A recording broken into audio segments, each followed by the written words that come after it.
The reality of poverty makes it difficult to be generous and humane. This is glaringly obvious in the treatment of African migrants in African countries.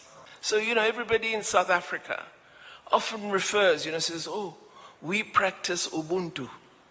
But the minute it comes to migrants, Ubuntu seems to fall away, especially blacks who come from elsewhere. Then the whole attitude, Ubuntu, falls away.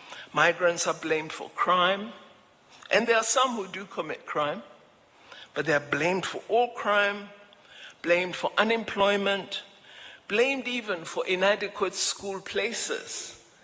We know our population has been growing faster than the growth of GDP, but are we building schools at the same level? Quite a few of us have migrant links in this room, because many of us, our great-grandparents, migrated from Lesotho, from Botswana, from Swaziland, from Mozambique. People know, if I move to country B, my children will have an opportunity to go to school. If I move to country C, I will have access to public health care. If I move to country Z, I will have access to infrastructure. And because my government is not providing any of those, I am going to move. It is South Africans writing the Freedom Charter who proclaimed that South Africa belongs to all who live in it. There is worrying misinterpretation of this phrase of the Freedom Charter. The assertion does not state that South Africa belongs to those who live in it illegally.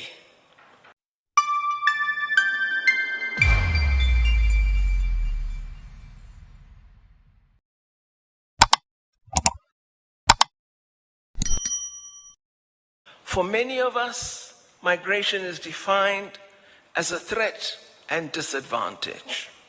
Africa is free of colonialism and severely constrained by neocolonialism and by its failure to derive positive value from democracy and freedom. Africa is a very wealthy continent, and yet it is drowning from poverty and is occupied by agile citizens who desire prosperity and who are struggling to combat severe poverty. So these are the constraints in which we have to give effect to the dictates of the Refugee Convention. The reality of poverty makes it difficult to be generous and humane. This is glaringly obvious in the treatment of African migrants in African countries and the xenophobic targeting Africans attract whenever economic challenges in our countries arise. Migrants have become scapegoats for governance failures, for local community neglect of laws and regulations, and ignorance and self-hatred occasioned by prejudice, racism, and fear. Also, a serious decline in Pan-African ideals has added to the hostile reactions. So, everybody in South Africa often refers, says, oh, we practice Ubuntu. But the minute it comes to migrants, Ubuntu seems to fall away. Everybody makes reference to what is a wonderful, humane concept, but when its practice is related to attitude toward those who come from elsewhere, especially blacks who come from elsewhere, then the whole attitude, Ubuntu, falls away. And this is a problem that we have to give some attention to. Furthermore, despite strenuous attempts at defining and implementing a robust agenda of continental unity, I think sovereign priority still trumps African policy action. What I mean by that, sometimes I write and then I show my husband what I've written and he says, "What are you talking about?" So let me explain.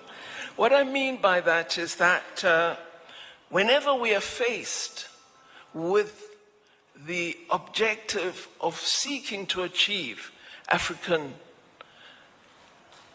integration, African unity, conjoined policy action, we resort to sovereignty and not wanting a Pan-African set of actions. And often the attempt at integration and unity is defeated by sovereign priority.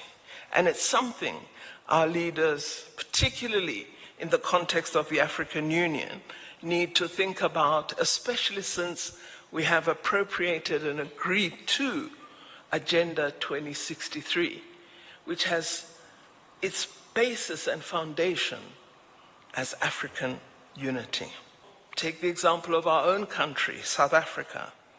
Migrants are blamed for crime, and there are some who do commit crime, but they are blamed for all crime, blamed for unemployment, blamed even for inadequate school places. We know our population has been growing faster than the growth of GDP, but are we building schools at the same level or pace? And yet, when there are inadequate school places, we focus on children from other parts of Africa. This attitude is especially worrying in South Africa, as our country has a very progressive constitution that enshrines human dignity and equality. It is perhaps our failure to provide expansive education on the core ideals of our constitution that has allowed for the emergence of the deep levels of anti-migrant antipathy we witness today.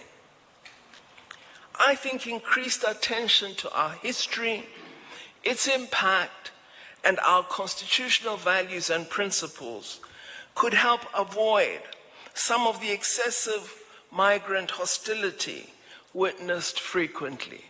Sometimes it's not cruel anger, it is ignorance. And we need to do more about broader education on principles and values of our Constitution.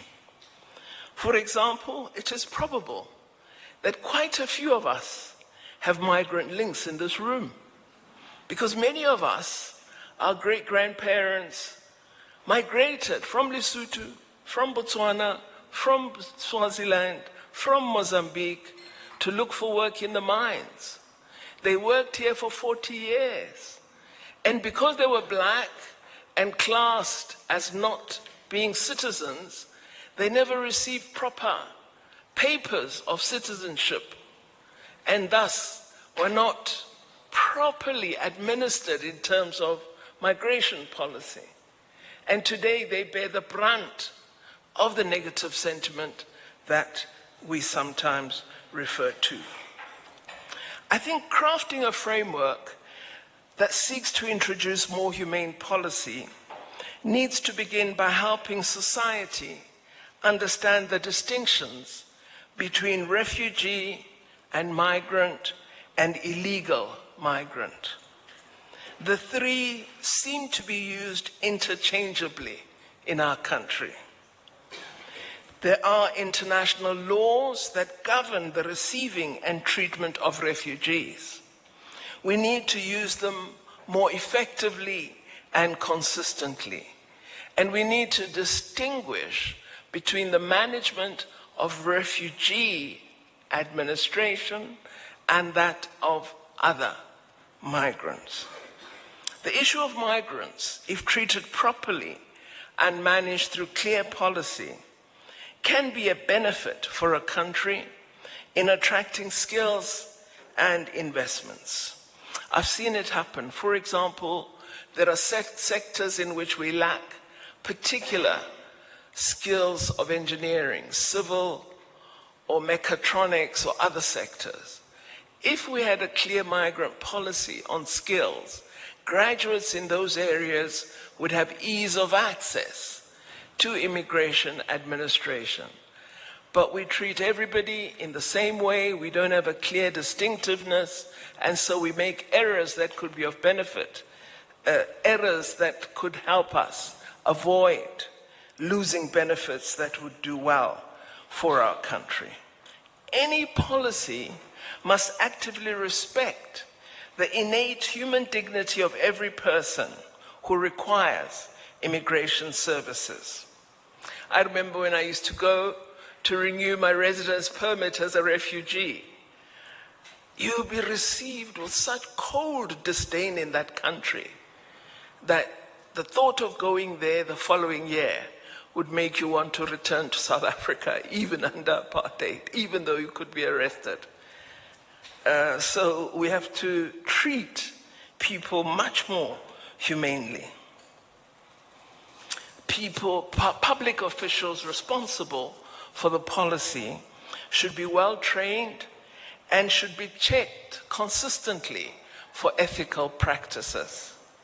Prior to the finalization of any policy framework, extensive public consultation should be initiated to set out the facts and the reality linked to migration and to secure broad public consensus on proposed policy.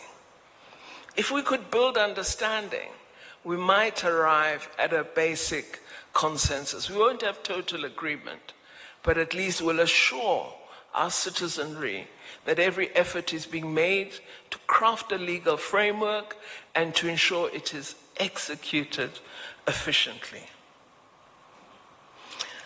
I think South Africa should be one of the most progressive countries on migration policy and on regional integration. After all, it is South Africans writing the Freedom Charter who proclaimed that South Africa belongs to all who live in it. There is worrying misinterpretation of this phrase of the Freedom Charter and its inclusion in the preamble of our Constitution. The assertion does not state that South Africa belongs to those who live in it illegally. In fact, the expectation of the writers of the Constitution, if you read the Constitution carefully, is that Parliament will develop legislation to give effect to all the rights. And as the Constitution states, laws may even be developed by our Parliament or be encouraged by the courts who would provide for the development of laws that give effect to the right. So there is a procedure associated with the realization of the contents of the Bill of Rights.